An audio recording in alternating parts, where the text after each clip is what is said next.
میرا نام نجمہ روزی ہے، نجمہ یوسف بھی کہتے ہیں مجھے، اور میری والد صاحب جو ہیں وہ جناب نگر کے رہنے والے تھے، اور اس سے پہلے جو دادا تھے وہ قادیان سے بلانگ کرتے تھے۔ تو میرا جو سٹڈیز ہیں وہ ایکچولی والد صاحب جو ہیں وہ جماعت سے اختلافات کے بعد جو ہے وہ جماعت چھوڑ کے تو چنیوٹ میں شفٹ ہو گئے تھے، تو چنیوٹ سے سٹارٹ ہوئی تھی، وہیں پہ میں نے میٹرک کیا۔ اس کے بعد جو ہے وہ میں نے اسلام آباد سے BCS کیا۔ ہماری فیملی میں سب سے پہلے میرے والد نے اسلام قبول کیا تھا، اور اس کے بعد جو ہے وہ میرا نمبر آیا، اور پھر مجھے دیکھا دیکھی خاندان کے آلموسٹ 200 لوگ جو ہیں وہ قادیانیت کو ترک کر چکے ہیں۔ میرے اسلام لانے کا سبب جو ہے وہ بیسکلی میرے والد صاحب کی شہادت بنی، کیونکہ والد صاحب جو ہیں انہوں نے قادیانیت چھوڑ دی تھی، اور وہ قادیانیت کے جو ہے پردے فاش کر رہے تھے ان کی، کیونکہ بہت ساری چیزوں کو وہ جان گئے تھے، وہ اسپیشلی مرزا خاندان کے اور احمدیوں کے جو ہے وہ کیسز لیتے تھے۔ تو جو شخص بھی ان کے اندر گھس جاتا ہے وہ ان کی حقیقت سے واقف ہو جاتا ہے۔ تو میرے والد صاحب کی جب شہادت ہوئی، اور کیونکہ ہم یہ جانتے تھے کہ یہ سب کچھ جو ہے چل رہا ہے، اور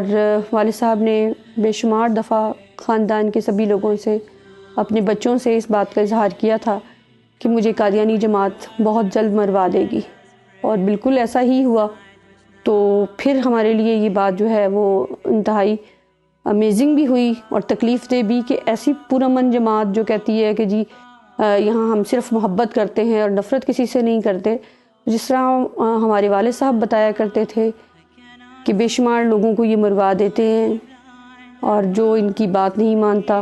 ان کے ساتھ یہ انتہائی تکلیف دہ سلوک کرتے ہیں۔ تو وہ چیز ہمارے سامنے کھل کے آ گئی، اور اس کے بعد جب اس کو میں نے اسپیشلی فالو کرنا شروع کیا، اور اس وقت میں ابوظہبی میں مقیم تھی، اور میں نے یہ چاہا کہ میں جا کے دیکھوں خود، کہ میرے والد ایک بات کہتے تھے اور ہمیشہ سے کہتے تھے، وہ اب ہو بھی گئی ہے، تو کسی بھی طریقے سے میں جا کے اس کیس کا اینڈ دیکھوں کہ آخر یہ کیوں ہوا، اور اس کے اسباب کیا تھے، والد صاحب نے ایسے کیا کیا تھا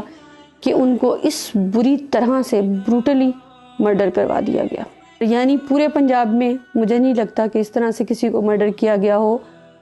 کہ ان کی کمر پہ پیٹرول چھڑک کے سرگٹوں سے داغا گیا، ان کا ایک ایک دانت توڑ دیا گیا، ان کا جبڑا توڑ دیا گیا،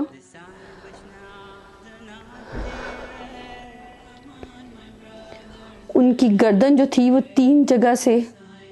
ٹوٹی ہوئی تھی، ان کی بیک بون جو تھی وہ انہوں نے توڑی۔ مطلب کوئی جسم کا اعضاء ایسا نہیں تھا جن پہ انہوں نے ٹارچر نہ کیا ہو۔ ان کے پیروں پہ سوئے مارے، ان کی بغلوں پہ سوئے مارے، اور ان کے جسم کو جگہ جگہ سٹیپلر سے چھیدا گیا۔ اور ان کی ویڈیو جو ہے وہ ہمارے پاس اس وقت کی موجود ہے جس وقت کرائم سین تھا، اور ARY والے جو ہے وہ آئے ہوئے تھے، اور انہوں نے جرم بولتا میں ایک جو ہے ڈاکومنٹری بنائی تھی۔ اس میں آپ دیکھیں، کیونکہ میں تو ان کی شہادت پہ پہنچ نہیں پائی تھی، تو دیکھیں کہ پورے روم میں کاغذات پھیلے ہوئے ہیں، جیسے ایک ایک ٹارچر کر کے ان سے پوچھا گیا ہو کہ فلاں کاغذ دکھاؤ، فلاں ثبوت دو، فلاں ثبوت دو۔ اور ان سارے ثبوتوں کے متعلق وہ آلریڈی مختلف اپنی سپیچز میں لوگوں کو بتا چکے تھے کہ میں رانا ابرار ایک صحافی تھا جن کا 1-2 ماہ پہلے ان سے جو ہے وہ اس کی شہادت ہوئی تھی، اور اسے بھی جماعت والوں نے قتل کروایا تھا، اور مجھے بھی سٹل بے تحاشا جو ہے وہ خدشات ہیں۔ میرے گھر میں کم از کم 5 دفعہ جو ہے وہ لوگ گھس چکے ہیں، 2 دفعہ میرے بچوں کی گاڑی کا ایکسیڈنٹ ہو چکا۔ پھر اس کے بعد جو ہے جماعت کی طرف سے وہ بار بار کہا جاتا ہے کہ تمہارا اپنے باپ سے برا حشر کریں گے۔ لیکن میں ان کو بتانا چاہتی ہوں کہ اس طرح کے ہتھ کنڈوں سے آپ کسی پہ کبھی بھی حکمرانی نہیں کر سکتے. ایک دن آتا ہے کہ ہر چیز جو ہے خدا تعالیٰ جو ہے اس کا پردہ فاش کر دیتا ہے اور چیزیں سامنے آ جاتی ہیں. مرزا قادیانی نے لکھا کہ میرا دور ہوگا جس میں پوری دنیا میں انصاف ہوگا. میں نے خود مرزا مسرور کو لیٹر لکھے کہ میرے والد صاحب کے ساتھ یہ ہوا، یہ لوگ اس جرم میں شریک تھے، یہ لوگ موقع پہ موجود تھے، آپ ان سے فوری طور پہ انویسٹیگیٹ کریں. جب مجھے وہاں سے کسی قسم کا رپلائی نہیں آیا اور الٹا مجھے مروانے کی کوششیں کی جانے لگی، میرے ہسبینڈ سے کہے جانے لگا کہ جی اس کو چھوڑ دو، یہ ذرا سی لڑکی تم سے نہیں سنبھالی جا رہی، اور تم اس کا خرچہ بند کر دو، اور اسے تم طلاق دے دو، اس سے بچے چھین لو. کیا اس قسم کے ہتھ کنڈوں سے یہ کب تک اپنی جماعت کو چلائیں گے، اور کب تک اس جھوٹ کے بل بوتے پہ یہ سب کچھ چلتا رہے گا؟ کیوں کسی حق کے لیے آواز اٹھانے والے کو اس طرح سے بروٹلی مرڈر کروا دیا جاتا ہے؟ کیوں لوگوں کی بیٹیوں کو طلاقیں دلوائی جاتی ہیں؟ کیوں اسلام کی طرف بڑھنے والے قدموں کو یہ کہہ کے روک دیا جاتا ہے کہ خبردار تم سے گھر بار چھین لیں گے، تم سے بچے چھین لیے جائیں گے؟ اگر ان ساری چیزوں کی طرف توجہ دیں تو آپ کو پتہ چلے گا کہ یہ صرف اور صرف ایک انگریز کا لگایا ہوا پودا ہے جو صرف پیسے کے چکر میں ہے. اور دوسری اہم ترین بات کہ آپ اپنے مرزا کی لکھی ہوئی کتابوں کو ضرور پڑھیے، کیونکہ یہ کتابیں مولویوں کے نہیں لکھی گئیں، یہ کتابیں انہوں نے اپنی جماعت کے لیے لکھی ہیں. تو دوسروں کو پردے میں چھپا کے شوگر کوٹڈ زہر دینے سے بہتر ہے کہ آپ کھل کے سامنے آئیے اور مقابلہ کیجئے. جس طرح ہر مذہب کا ماننے والا جو ہے وہ خوشی سے یہ مانتا ہے کہ وہ ہندو ہے، عیسائی ہے، وہ کسی بھی فرقے سے تعلق رکھتا ہے، کسی بھی مذہب سے تعلق رکھتا ہے. جو گھروں میں آپ کے بکس پڑی ہوئی ہیں اسے ضرور پڑھیے. ایک غلطی کا ازالہ، کشتی نوح، کہ جہاں رسول کریم صلی اللہ علیہ وآلہ وسلم کی توہین ہے، نعوذ باللہ اہل بیت کی توہین ہے، حضرت حسن حسین کی توہین ہے، جہاں حضرت فاطمہ کی توہین ہے. آپ دیکھیں کہ کوئی شخص جس کے اندر ذرا سی بھی ایمان کی رمق ہوگی وہ کبھی بھی یہ برداشت نہیں کرے گا. والد صاحب کی شہادت کے بعد جب بہت ساری چیزیں میں نے خود انویسٹیگیٹ کی اور چیزوں کی کھوج لگانا شروع کی، تو جب مجھ پہ یہ عیاں ہو گیا کہ قاتل جماعت ہے، تو میں نے اس جماعت کی بھی مکمل ریسرچ کرنی شروع کی. ان کی وہ سب بکس جو ڈھیروں کے حساب سے ہمارے گھر میں موجود تو تھیں، لیکن آج تک ہماری فیملی کے کسی بھی ممبر نے اسے پڑھنے کی کوشش نہیں کی تھی.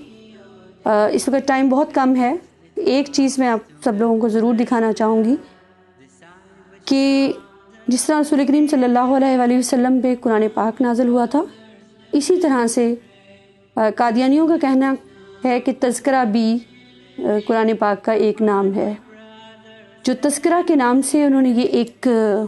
کتاب، شاید اگر کیمرہ آپ کو دکھا سکے تو یہ کتاب ہے، اس میں انہوں نے یہ مرزا غلام احمد کی یہ بک لکھی ہوئی ہے. اس میں اگر آپ دیکھیں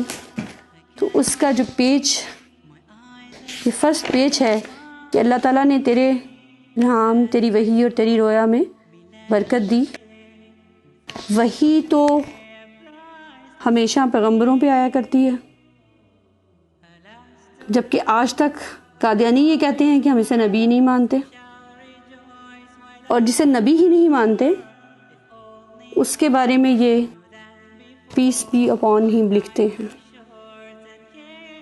یہ تمام احمدیوں کے گھروں میں یہ ڈیفینیٹلی موجود ہوگا. اٹھے مہربانی کر کے ایک نظر اسے دیکھنے کی کوشش کریں کہ کیا آج تک پیس بی اپون ہم نے رسول کریم صلی اللہ علیہ وآلہ وسلم کے علاوہ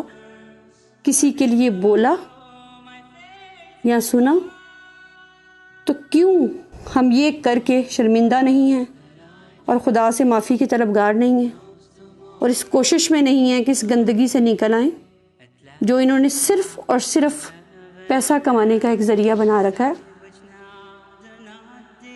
اور میں نے جب گھر چھوڑا تو آپ یقین کریں کہ مجھے بالکل اندازہ نہیں تھا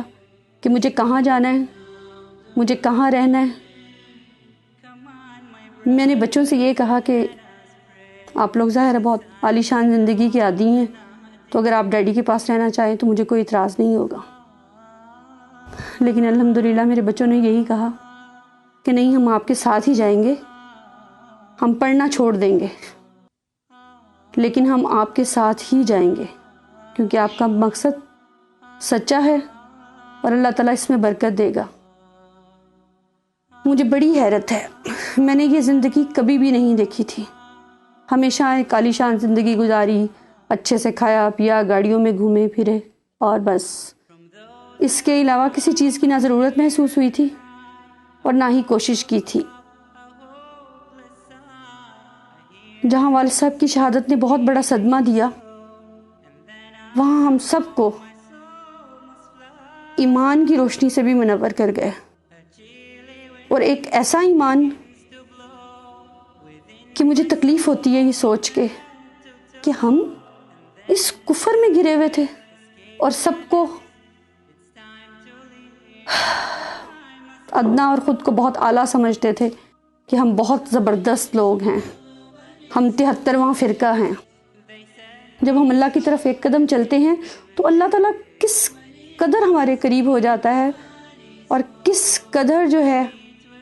ہم پہ اپنے کرامات کرتا ہے, یہ مجھ سے بڑھ کے کوئی نہیں جان سکتا. اور میں بہت پرسکون ہوں اور خوش ہوں کہ میں وہ کام کر رہی ہوں جو مجھے کرنا چاہیے. اور میں سب کو دعوت دوں گی کہ آج یہ کرائٹیریا نہیں رہا ہوا کہ کوئی 50 سال کی عمر میں مر جائے گا تو کوئی 100 سال کی عمر میں مر جائے گا. جس قدر ہو سکتا ہے جلد از جلد قدم بڑھائیں اور اپنی آخرت کے لیے کچھ نہ کچھ کر جائیں. اسلام قبول کرنے کے بعد میرا اسپیشلی قادیانی خواتین کے لیے یہ میسیج ہے کہ وہ آگے بڑھیں, وہ چیزوں کو خود پڑھیں, دیکھیں, اپنی فیملیز کو, اپنے ہسبینڈس کو, بچوں کو پڑھائیں اور کوشش کریں کہ اس طرف سے ایمان کی طرف لوٹ آئیں. شاید میرا کوئی لفظ یا میری کہی ہوئی کسی بات سے کوئی قادیانی کفر چھوڑ کر اسلام کی طرف راغب ہو جائے اور اندھیروں سے روشنی کی طرف آ جائے.